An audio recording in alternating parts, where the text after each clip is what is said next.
guys, how's it going? We're continuing our coverage here at CES 2014, and we have made our way over to the storage visions area where we are talking with Chris from Samsung. How's it going, Chris? How are you? I'm doing fantastic. Thank you for inviting us over here.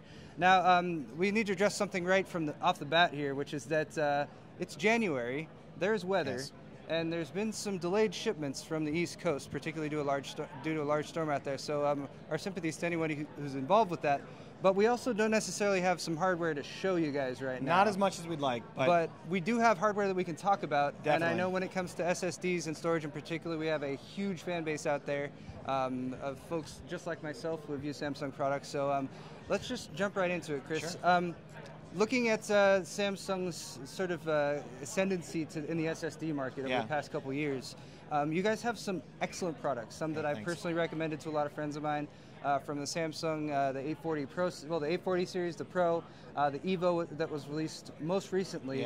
All really well received and very excellent performing products. Great, thank you. Do you guys have anything coming up in the consumer space for 2014 that you We actually do. We're actually about to launch a new product. It's called the 840 Evo M SATA. Oh. So what the M SATA product is going to allow you to do is if you have a high-end ultra notebook, let's say you have a Samsung Series 9, you have a Sony Vaio Z, something like that that's going to accept an M SATA drive, you can actually get really great performance, improve the performance of your ultra notebook, or get a higher capacity drive. We see a lot of really high-end, very nice notebooks that are shipping with only 128 gigabytes of data in it.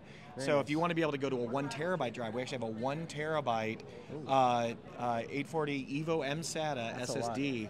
Yeah, that's going to sell for 65 cents a gigabyte. So it's you can get it for $650 or something like that, and it's going to be everything that you need, everything you need to be able to store. So no compromises. Particularly for smaller form factor laptops, ultrabooks, that sort of thing.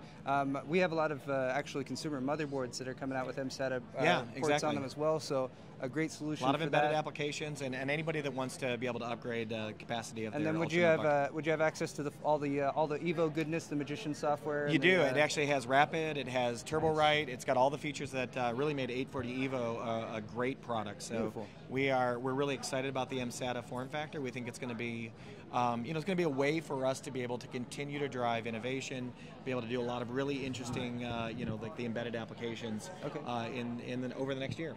And when it comes to release date, do you guys know when that's going to be available? It's actually going to be available probably in the next 2 weeks. So it's actually shipping sort of in the next week or so. So you should be able to see that by the middle of January. All right, so keep your eyes out, Newegg.com. We should be carrying that. If we're not, I'll get mad at somebody and yell at them.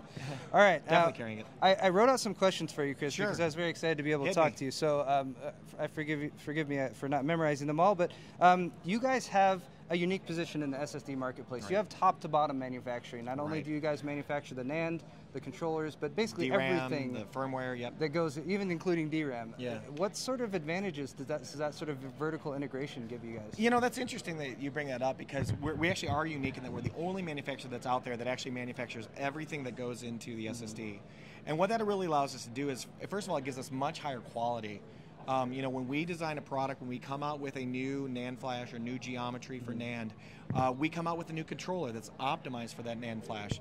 And if you think about it, if you're a third-party controller manufacturer and you've got to be able to support any kind of NAND flash, from any manufacturer, you've got to be able to support any geometry. It just creates a lot of integration issues, a lot of quality issues, and a lot of finger pointing. Like, who's, there's a problem with this. Like, I got to return this product. Who's responsible for that? So there's nothing like that on the Samsung product. Everything's perfectly integrated, tightly integrated. Everything works out of the box, and that's it's a really big advantage for us. And one of the reasons we think we have the best quality in the industry. Yeah, and I've definitely seen some SSDs where you might have a third-party controller, and the SSD manufacturer might develop their own firmware for it. But I got to imagine that having both of those things in-house has to really smooth the process. Honestly, one of the things that really gives us a big advantage is in time to market. So when we come out with a new technology, we don't have to go through this third-party validation, this third-party testing. We can actually do it ourselves. So as you see new products from Samsung in 2014, you're going to see that technology earlier, like our 3-bit MLC technology that we have on the 840 Evo.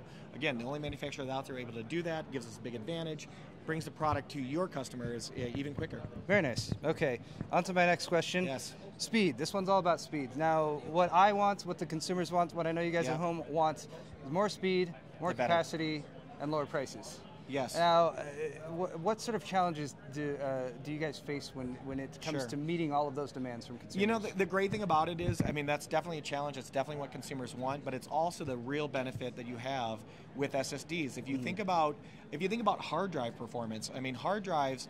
If I look over the last, say, 25 years in terms of PC performance, the CPU, the memory, the GPU has increased 10,000, 12,000, 15,000 times in terms of overall performance. At the same time, your hard drive has only increased about 10x in terms of performance. So there's this massive bottleneck on your PC from storage, right? And the one thing that we can do is, because we're now moving to SSDs, it's a semiconductor-based technology. So everything we have, if you remember Moore's Law, you know, Gordon Moore, who was one of the founders of Intel, he basically said that, you know, that the semiconductor technologies, they have these massive network effects of being able to get faster and cheaper and higher performance and lower energy usage, and all of that follows this really amazing curve. And we're now really seeing SSD start to close that gap with memory and CPU and GPU performance, and that's always been the bottleneck of the system. And now that we're able to come up with technologies that's semiconductor based, we're able to actually eliminate that bottleneck and that barrier. And that always goes back to my statement. Anytime somebody comes to me and says, "I'm looking to build a system, I don't know what kind of, should I get a hard drive?" I always say, get an SSD, because really the jump in performance, it's the most noticeable thing you could, outside of maybe like going from a really low-end graphics card to a really high-end, which is more use case, because I'm talking about PC gaming. But that's a huge cost difference, right? You can get a very big impact with a very small SSD drive. You're putting in a desktop PC, and you can go buy a 120 or 128 gigabyte SSD for $90 or $100, and you get a massive increase in performance of doing that. It's a no-brainer for anybody that's looking to build a PC. And just a warning to you guys: you can't go back once you go to SSDs. It's really impossible. Okay, here's my. You can go back. You wouldn't want to go back. You can go back, but you don't want. Every time I go back, then use a mechanical drive. Exactly. It's frustrating. It feels frustrating. Okay. SATA revision 3. I'll talk about this. This is an elephant in the room. 6 gigabit per second throughput. It's been a stopping point for SSD bandwidth for quite some time now. There's quite a few SSDs that can really push right up against that marker. First part of the question: do you plan to continue embracing new form factors? We have NGFF, next generation form factor, also known as M.2, which is just now starting to hit the market. You guys planning to do more stuff like the XP941? That's a new one, right? That's a new one, yeah. I had to reference my notes. So here's the issue. So what's happening is we definitely are seeing OEM PC manufacturers in particular who are trying to embrace some faster technologies, break that barrier of SATA 3. And the issue that we've got as an industry is that there's not necessarily standards around that today. So if you think about when you've got a new chipset, you've got a new a new form factor, a new like SATA 3. SATA 3 is a revision, or is a standard that's been out for many years, and people have developed products to meet that standard. There's not really a standard yet on NGFF or M.2 or PCIe or some of the technologies that we hear that are out there today, and so consequently, many of the PCs that are supporting that today on the OEM PC side, you see some very high-end things like the Sony Vaio Z, there's an example, that's actually using that product, but it's a very custom implementation for that. So there's not yet a turnkey solution for most consumers to either be able to go upgrade an existing PC, because that interface is not yet supported in the PC. Or there's not a standardization on the chipset side to be able to go build your own PC. So that's going to happen, and it's going to happen probably in 2014, but we're looking at sort of the end of 2014 when new chipsets start coming out and new motherboards start coming out that will support that. That's the point where you're really going to see the benefit of the next generation interface. Now, interestingly though, even though there is that performance barrier on the SATA 3 interface, and we're kind of starting to bump up against it, it doesn't mean that we can't improve the performance. Look at the 840 EVO, the new 840 EVO M SATA, even the 840 Pro. We now have a feature called Rapid. And I don't know if you actually enable the Rapid technology when you test it. I tried it. It's like almost a 50% performance improvement. And it actually breaks that SATA 3 barrier, because what it's actually doing is it's using some unused DRAM in your system to be able to actually do read optimization and write acceleration. So what it does is when you open up your PC, let's say every day you go in and you load up your Steam client, and it's got to load all those files into your system memory.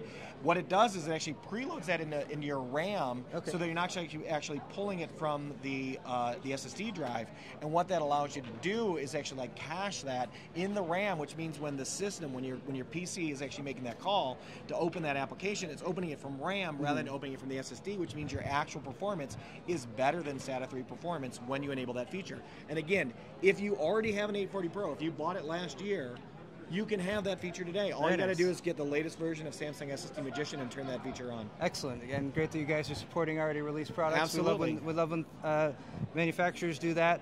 And so kind of in a similar way that people have been using SSDs as caching devices for mechanical drives, using the faster system memory to cache for the SSD. Exactly. And like I said before, that memory performance has improved something like 10,000x over the last 20 years. Yeah, memory is very fast. Memory is very fast, and a lot of PCs are over-spec. You've got more memory than you actually need, and you're able to use some of that memory to be able to actually pre-cache and eliminate that bottleneck on the SSD side. So great performance, doesn't cost anything to you, and you've got it today. All you got to do is turn it on. Okay, one last question for you, Chris. Sure. 1 GB per second transfer speeds. Yes. Do people really need that? They do. They do. I feel like agree. They do. I need it too. Honestly, if you can get that today, if you buy a really good RAID controller card, buy 2 840 Pros or 2 840 Evos, you can actually configure those drives together and actually get faster than 1 gigabit per second performance. So if we got any skeptics out there who are sitting there thinking, I have a mechanical drive, or I have, say, like maybe a first-gen SSD or something like that, what types of use case scenarios would actually benefit from that? Well, again, everything that's faster and better is going to give you better performance. It's going to be more responsive. You're going to be able to get larger files, be able to load more quickly.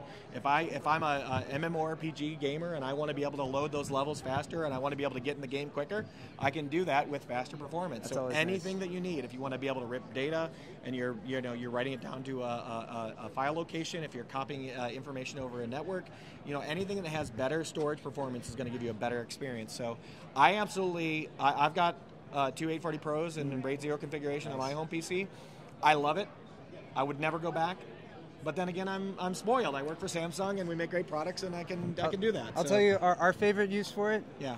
Editing these videos that we're shooting right now. Exactly. Because dropping video footage onto an SSD and then editing it, scrubbing through footage, that sort of thing. Oh, it's night and day. If you're a content creator, if you're making music, if you're making movies, if you're animating, whatever it is, you're gonna appreciate the faster performance that you get with either an SSD or when we see new technologies that are coming out that are giving that native performance that are better, or if you want to do RAID 0 today, you can get that kind of performance. So we're definitely looking forward to a future where storage performance is no longer an issue. Excellent, as are we. So Chris, you have to promise anytime you guys have new stuff, send it over to Newegg TV. We'll bring all the info to the folks over at home. I buy all my stuff from Newegg. Beautiful. I bought my entire PC rig, all the components from Newegg, so I love it. Excellent, same here. All right, so guys, we'll post a link down in the video description if you want to check out more of Samsung's excellent products, SSDs in particular, over at Newegg.com. Chris, thank you so much for talking to us today. Thanks, Paul. And good luck with the rest of the week here at CES. I really hope your deliveries arrive from the East Coast. All right. And all of our sympathies to all you guys on the East Coast. Huddle up, stay warm, stay safe. Stay tuned to Newegg TV. We'll be bringing you more coverage from CES 2014. We'll see you in the next video.